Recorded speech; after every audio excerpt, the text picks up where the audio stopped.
So you want to join Grab, but you do not know whether you want to become a Grab food rider or a Grab food driver. In this video, I will share with you the pros and cons of being a Grab driver and being a Grab rider. So from there, you guys can make a better decision or choose not to be lah. Up to you. And at the end of the video, I will share with you my personal reason why I choose to be a Grab rider instead of a driver. But wait, to my brothers and sisters who are doing Grab and watching this video, relax, watch the video until finish first. Don't screenshot now and then go post on your forums talking about me. Relax, watch the video first. In this video, the knowledge that I share is based on the people that I meet, my personal family members, uncle doing Grab food, from all of the forums you can find on Reddit lah, Facebook lah. So I compile everything for you guys, so it's easier for you to make a decision whether you want to become a Grab rider or Grab driver or not at all. Also, if you are either one, do leave a comment. Tell me how you guys feel about whatever I shared and maybe share your own experience so other people can read and learn from it. Right, number one, we're going to talk about costs and expenses of being a Grab rider and a Grab driver. It's not free. It's not something like you sign up then immediately you get a free car or a free motorcycle. These are all the things that you have to come out from your own pocket to be able to do. So we're going to talk about the four main ones, which are vehicle, petrol, ERP and parking, and also insurance and road tax. So let's talk about being a Grab driver first. What are the costs that you will incur to be a full-time Grab driver? Based on my research, on average, you can rent something like a Hyundai Avante, am I pronouncing it right? With a daily rental of $80.31, but we just take $80. This comes with a 36-month contract. What are the terms and conditions of the contract? That one, I'm not sure because I'm not a driver. But if you guys are, you guys can share below. But I heard it's a lot of terms and conditions. So $80 per day. So in a week, that's like $600. And in a month, that's around $2,400 just for the car alone. Next is petrol, the thing that runs your car. Let's say you work 10 hours a day. Okay, 10 hours a day. I think it's around $40. This is based on my research. Around $40, might be more, might be less, depends. But based on what people are telling me, it's around $40 to $50 per day for petrol, bringing a total of $280 per week and around $1,200 per month for petrol. Next, we're going to talk about parking. So season parking for a car is I think $80 or $110 from what I saw from the website. But I will take the lesser one. Let's take $80. This brings you a total of roughly, on average, $3,920 per month running cost. So per week, that is around $840 to $980. And per day, that's around $120 to $140 per day. This is just running costs alone. Also, let's include insurance and road tax for a Hyundai Avante 2024. It's around $1,500. So it's roughly on average around $4,100 to $4,000 lah. Just the running cost. I don't know my calculation correct or not lah, but this is based on my research. I think different people get different numbers because some of them use their own car, some of them get a brand new car, some of them buy a second-hand car. So the numbers here and there. But this one I'm talking about getting a new car, a brand new car from Grab or from those car renters or what. So for easy calculation's sake, we're going to assume that you work 6 to 7 days a week, 4 weeks a month. So that's around $4,000-ish per month. Just the running cost, that's crazy.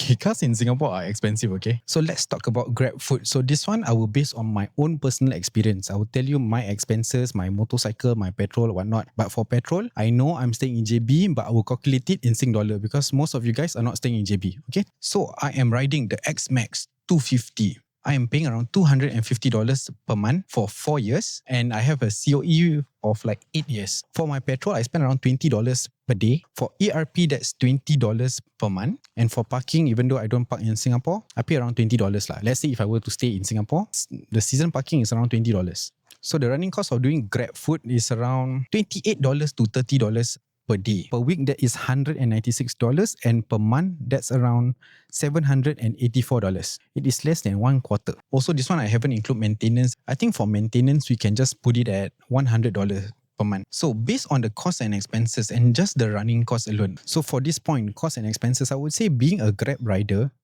is better because I feel that the running cost is way lesser, right? At the end of the video, I will tell you guys why this matters to me. So next, let's talk about earning potential. I know in one of my video, I shared something and some of the riders or drivers are not happy, but it's not a crazy amount, guys. Relax. It's like an average Singaporean pay. Relax. So I showed you guys to earn $4,000, you need to work around 5 days a week, 5,000, 6 days a week, 6,000, 7 days a week for the whole month. So if you're a Grab rider, you want to earn around 5,000 net before minus the running costs, you have to roughly work around 5 to 6 days a week, around 7 to 8 hours per day. While a Grab driver, you guys need to bring back around 8,000 or 9,000 on paper to see the same amount at the end of the day. From what I see on forums and also talking to people, they are working around 10 to 12 hours per day to bring back roughly around $250 to $300 or maybe slightly more. So let's take in the middle. Let's take $275 working around 10 hours a day. So $275 per day. If you work every single day for 30 days, no off, that is $8,250. So now we're going to minus the running cost of $4,000. That's $4,000 for that working hours. Also, I want to emphasize your earning potential is based on your own effort. You work more, you earn more. You work less, you earn less. I think you guys should know this by now. How much you earn is based on how many hours you put. And also the timing. If you work at 3 a.m., then you expect to get a lot of food orders.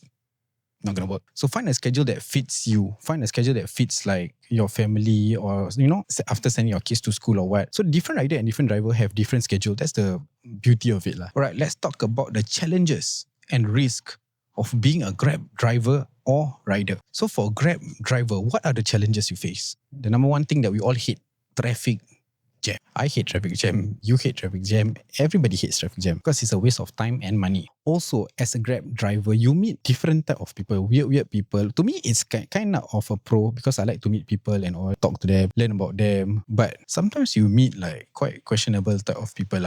They don't like the way your car smell. They give you one star rating. You jam brake a bit, they give you 1-star rating. They ask you for a charging cable, but you don't use Android. Who the hell use Android? And then they give you 1-star rating for not having that cable. Also, the long hours in a dead sitting position. I think it's kind of tiring. At least Grab food rider, we can stand up, walk around, take food and all. Grab driver, you're literally just sitting there. Also, of course, the risk of being on the road for 10 hours a day, for almost every day, that is actually very risky. Also, the risk of your vehicle breaking down and you cannot work for 1 week or 2 weeks, it's really going to affect you. So make sure if you're doing Grab or Grab food, have some savings. Have a lot of savings. All right. Next, let's talk about Grab rider.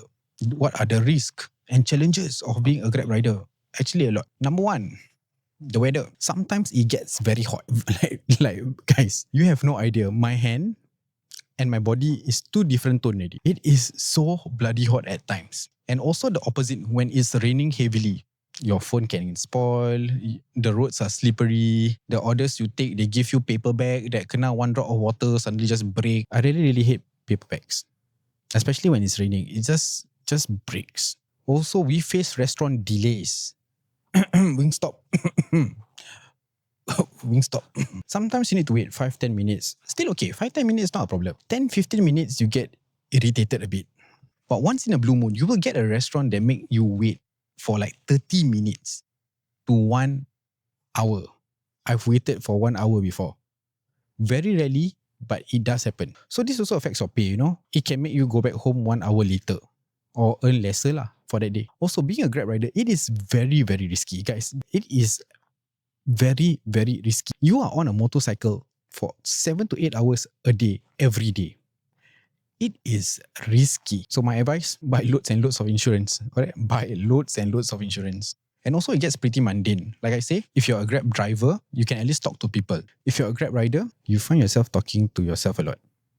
Like what I'm doing right now. So now I'm going to share with you personally why I choose to become a Grab rider. The number one and the biggest factor is because of the running cost. From the calculations that we did together just now, for a car, it's around 4,000 a month. For a motorcycle, it's around 700 plus a month.